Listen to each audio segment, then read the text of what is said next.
Welcome back to the official Colorado Sports Hall of Fame podcast. I'm Dave Plati. And I'm Jim Saccomano. We are your co hosts with over 90 years of experience working in Colorado sports. Myself with the Denver Broncos, and Dave with the CU Buffaloes. And both of us, at one time or another, with the Denver Bears, among our many other experiences. Sometime we need to tell everybody what those are. Yeah, I guess so. We are continuing our reveal of 150 significant moments in Colorado sports history. The state's 150th birthday is approaching August 1st, the date in 1876 that Colorado was admitted as a 38th state in the Union. A veteran committee ranked the top 50 of those moments, all culled from over 2,000 that have been collected and counting. Those were ranked by 19 people with over 800 years combined experience working in Colorado sports. We have been counting down at a rate of 5 per week, and we will do daily for the top 10 come the end of July. We've already covered numbers 46 through 150 in our previous podcasts, and we now begin those moments that were actually ranked after being debated by the committee. Thus, up first are numbers 41 through 45. For the first 100, we wanted to make sure we covered all areas of the state and most, if not all, sports, but all were still significant moments. All have been archived at the Colorado Sports Hall of Fame website, along with all our podcasts. Go to coloradosports.org, click on the menu bar, and then Top 150 Moments or Podcasts. But first, we always revisit some other moments in Colorado sports history that aren't in those top 150. These moments were identified chronologically, signifying their importance at the time, and that had a significant impact on the state sports scene. For example, on May 31st and June 1st, 1974, in the NCAA Baseball District 7 playoffs in Greeley, Northern Colorado swept the series against number 1 ranked Arizona, defeating the Wildcats 6-5 in the first game and 6-2 in the second to earn a trip to the College World Series. The Bears, who swept Gonzaga to reach the finals, improved to 31-11 on the season, ended Arizona's in recording one of the all-time upsets in NCAA history, and Arizona had come in 58-6. Rick Thoren, who was 7-1, scattered 5 hits, and UNC broke a 2-2 tie with 2 runs in both the 6th and 7th innings. David, before you talk about the next one, Tom Petroff was the coach on that team, and he was a 2002 inductee into the Colorado Sports Hall of Fame. And he's the guy that kind of put that team together with Tom Wheeler. And I was there for those games, and what a special moment that was for UNC. I mean, they had a rich tradition in going to the College World Series, but for me, that was the crowning jewel for them. And if you're wondering about the discrepancy in games played, 64-42, got to remember all the Colorado teams had a lot of games postponed and canceled due to the weather because baseball season started in February. A little trivia for you all. And I throw in there, Dave, before you start, that UNC was part of the Great Plains Athletic Conference in Division II, but because of the way college baseball was situated, they were able to qualify for the Division I because of DU, CSU, CU having baseball programs. So they were all part of that. But their league was a Division II Great Plains Athletic Conference, Rocky Mountain Athletic Conference, however you want to put it. Even more trivia. So, all right, let's go back to June 2nd, 1986. Rampart High School and University of Arkansas infielder Jeff King was selected first overall by the Pittsburgh Pirates in the Major League Baseball draft, the first Coloradoan ever selected number 1 overall in the June draft. He would play 11 seasons in the majors with Pittsburgh and the Kansas City Royals. He would appear in 1,201 games with 154 home runs and 709 RBIs and a career batting average of 256. An outstanding infielder, he owned a .984 career fielding percentage. On May 30th, 1948, the racetrack at Arapahoe County Fairgrounds had its first day of horse racing, 7 races in all, but wagering was not allowed. Located about a mile west of Broadway, bumping up against Inglewood and Littleton, it marked the first horse racing in Denver since 1915.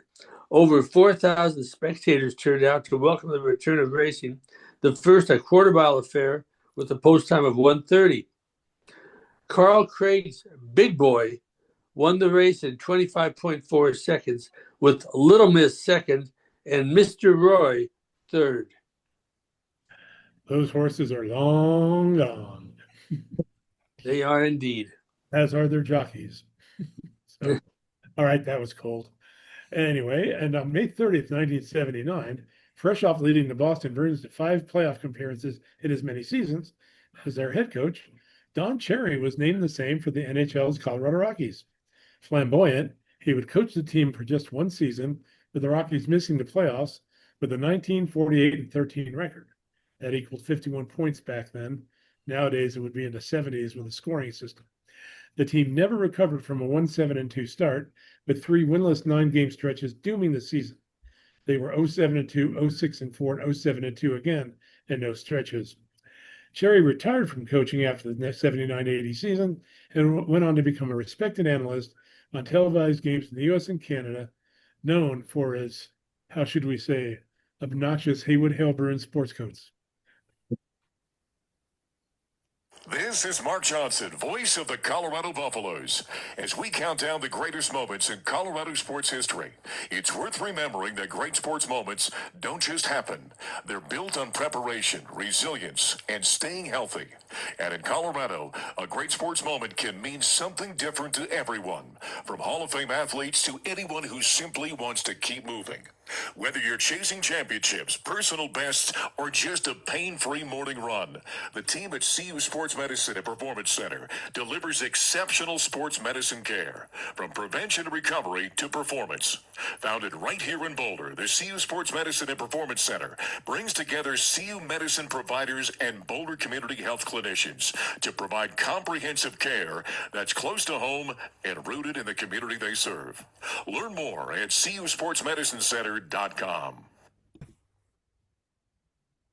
As that great Casey Kasem in American Top 40 used to say, and now, on with the countdown. The greatest moments in Colorado sports history, number 45. On November 24th, 1928, Colorado College junior Earl Dutch Clark set a state college record that still stands to this day, when in a 48-25 win over Wyoming, he rushed for 381 yards and 5 touchdowns. He added 6 extra point kicks for 36 points overall. He had 227 of his yards by halftime. He also completed 9 passes for 207 yards, giving him the state's total offense record of 588 yards, another mark that still stands. Both numbers nationally still rank in the top 20, but are separated by divisions, but at the time were considered single-game records. David, this is Tim. I'm butting in here a little bit, but, Dutch Clark was in the inaugural class for the Colorado Sports Hall of Fame with Jack Dempsey and Byron Wizard White.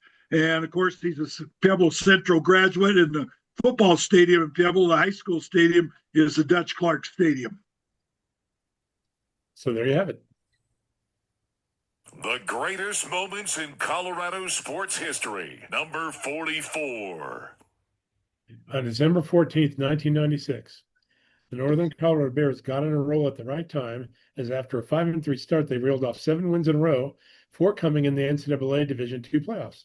After dispatching of number 7 Pittsburgh State 24-21, number 2 Northeast Missouri State 27-26, and number 8 Clarion 19-18, the 15th ranked Bears faced number 6 Carson Newman in Florence, Alabama for the Division II championship. Billy Holmes ran for 136 yards and a touchdown. Tom Beck connected with Andy House on a 36-yard pass for another, and Michael Schauer kicked 3 field goals to lead the Bears to a 23-14 win and the title. UNC's defense also shined, ending all 5 of Carson Newman's second half possessions with turnovers. Joe Glenn, a member of the Colorado Sports Hall of Fame, was named National Coach of the Year by the AFCA, and UNC would repeat in '97. At this time, we want to bring in our producer, Todd Sandstedt, who is a native of Greeley.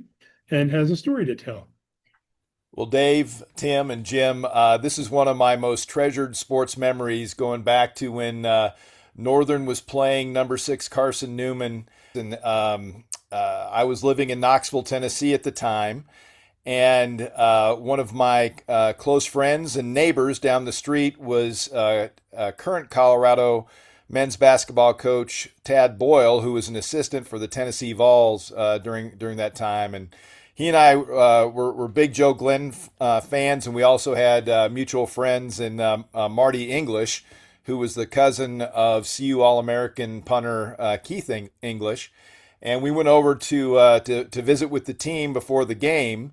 And so we drive over and we get over to the Hampton Inn where they were staying. And we walk into the lobby, just, assuming that we just, try to find these guys sequestered somewhere watching film, or, that we'd have to knock on some hotel rooms to find Coach Glenn or Coach English. And as soon as we walk into the lobby, we just hear this ruckus in the background. And we walk through to the little dining cove that they had there at the hotel.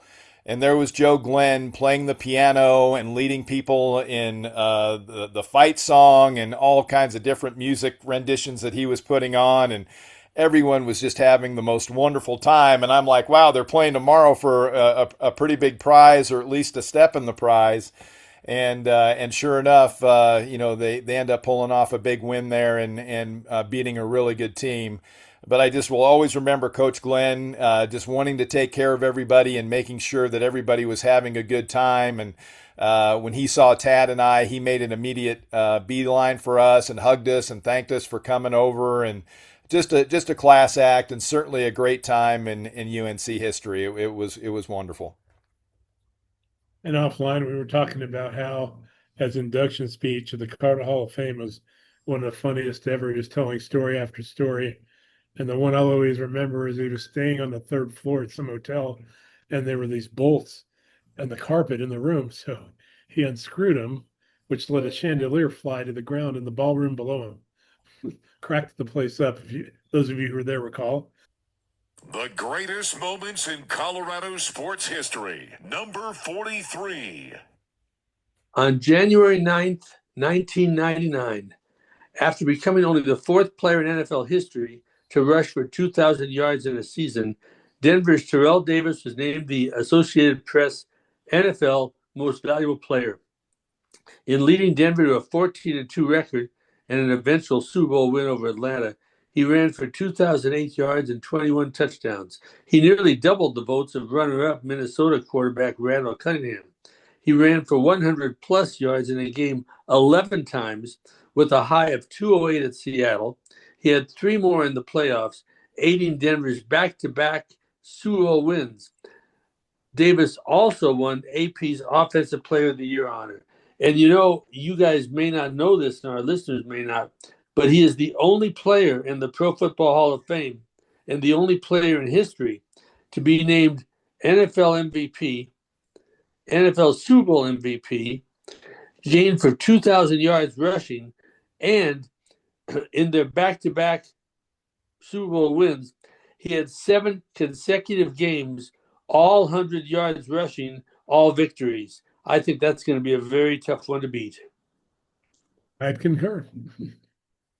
The greatest moments in Colorado sports history, number 42. Well, this was a depressing day in my life because I was there as a high school sophomore in New York and a big Nuggets fan. But on May 13th, 1976, the last game in the ABA, Game 6 of the championship series between the Nuggets and the New York Nets. Down 3-2, Denver needed a win to force a Game 7 back in Colorado, and it appeared to be happening as the Nuggets led 80-58 midway through the 3rd quarter. But the Nets cut the lead to 92-78 entering the 4th, and then outscored Denver 34-14 in the period to win the game and the title, 112-106. David Thompson, 42 points. Dan Issel, who scored 30, did their part, while Julius Erving, who had 31 for the Nets, John Williamson, 28, and Brian Taylor, 24, rallied New York. Denver and New York, along with Indiana and San Antonio, would join the NBA the next season as the ABA was dissolved, leaving Kentucky, St. Louis, and Virginia behind. Thompson and Issel, of course, are members of the Colorado Sports Hall of Fame. The greatest moments in Colorado sports history, number 41. On December 31st, 1985, the Air Force Falcons completed their best season in history, 12-1, with a 24-16 win over Texas in the Blue Bonnet Bowl, Air Force Academy's fourth straight bowl win. The Longhorns took a quick 7-0 lead, but Air Force zoomed ahead with 2 scores to take a 14-7 lead going into the second quarter and never looked back. Fullback Pat Evans was the game's MVP as he had 18 carries for 129 yards and a touchdown.